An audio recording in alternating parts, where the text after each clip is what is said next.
course. Thank God he has his granddaughters here to help him out. They're sisters, 15 and 10. Engaging the enemy in combat so we could use his physiological data to improve the drones had always taken a toll on Mihai's body. But today, he was really showing his age. The drones we based on his data were being taken down at a faster rate now compared to when the war began. When Mihai found that out, he insisted on flying to the front lines to see it for himself. Sometimes he could be so stubborn. His age wasn't the only thing affecting his health. Over the years, flying at high altitudes for prolonged stretches of time had ravaged and poisoned his body. But he was a man of grit. Today, after 28 years, he saw combat again.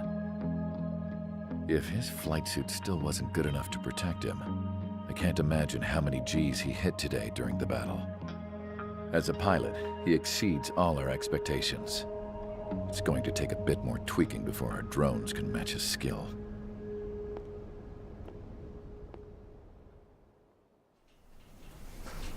How penal is this penal unit, you ask? This place is a shithole. If you took the stink of all the corruption in the world, then corralled it all in one place, that would give you a pretty good idea of what the air smells like around here. We got all kinds of critters, too. Everything from flea-ridden guards, rabid dogs, and a mechanic doing stretch for life. I can't forget the rats. Yeah, we got those. And some pilots who got their wings clipped, too. One's a great pilot, but a lousy thief. One's a gambler with no luck. And one's an anarchist with no balls. Their job here was to rev the engines on the fake runways. The idea was for Erusia's spy satellite to pick up the heat sig. Even though there weren't any real fighters here, it looked like it on their infrared. I bet you're wondering, if Erusia lost the war, how come they still have a spy satellite? Because someone over there was smart enough to train a bunch of computer nerds to hack into half of Osia's satellites. That's how come. Every now and again, I'd try to bust out. And every single time, those damn dogs would drag me right back. When I was in my cell, I'd hear this voice coming from the guards room. It was the Erusian princess rallying her people on the Erusian national broadcast. All us prisoners had become big fans of hers. You want to hear something funny? The guards were big fans too. I swear to God, every time she was on the air, they'd turn up the volume on the radio and sit there listening. I could see how someone like her could win the hearts and minds of soldiers and workers alike. When the princess said something, you could tell she meant every word. Lately, she'd been having more fun with her speeches, and that made her seem even more charming. You could say her charm was like a virus. Whenever she'd point out stuff that was wrong with Osia, the prisoners in here went nuts.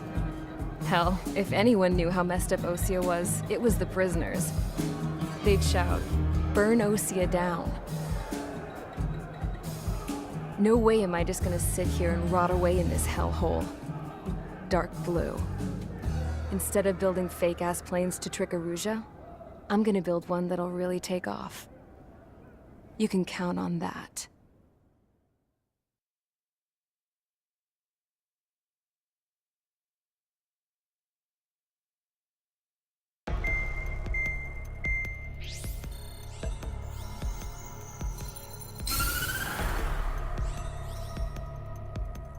As proved by the failure of our previous strategy, the Arsenal birds have bolstered the enemy's anti-air network. This will be difficult to overcome. However, we still need to get swiftly to the space elevator no matter what it takes. Someone there is counting on us. The hero of the Circum-Pacific War and the man who spearheaded the construction of the space elevator. Osia's former president, Mr. Harling. Mr. Harling was inspecting the elevator when the war broke out. He's been classified as missing since the elevator was taken over by the Erusian forces. However, according to the latest intel, a military officer accompanying Mr. Harling hid him inside the facility. Both are waiting for a chance to escape. Enemy anti-air radar network has been set up around the space elevator. it's likely a large squadron would be detected.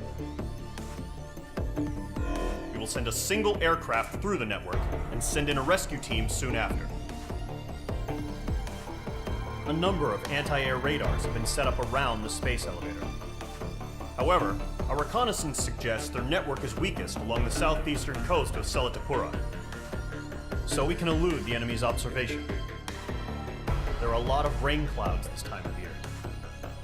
Flying through the clouds will enable us to stay hidden from their radar.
Aircraft preparations complete. Sortie ASAP.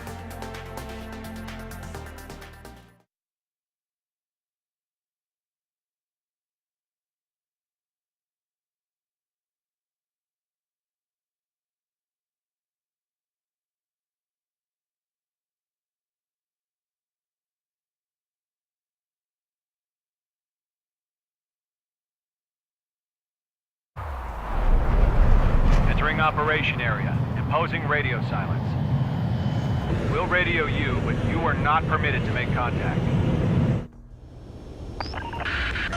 If you're spotted, the mission is over. Stay out of enemy radar.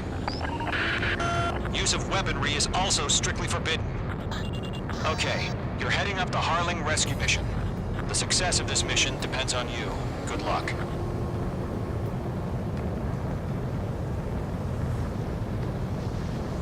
Careful of ice formation in the clouds.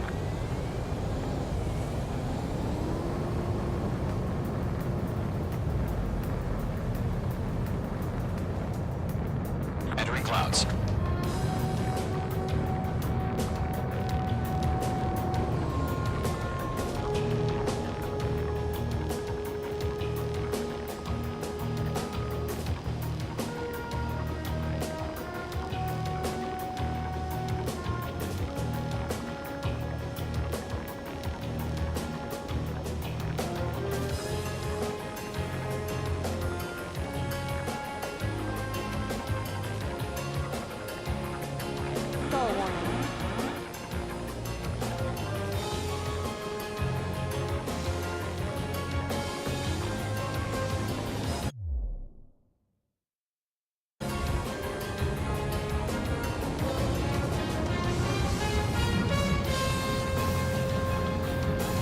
Trigger, you're a third of the way to the rendezvous point.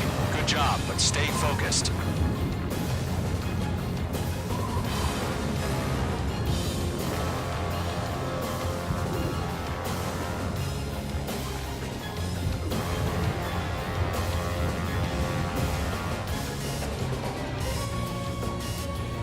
We've been spotted.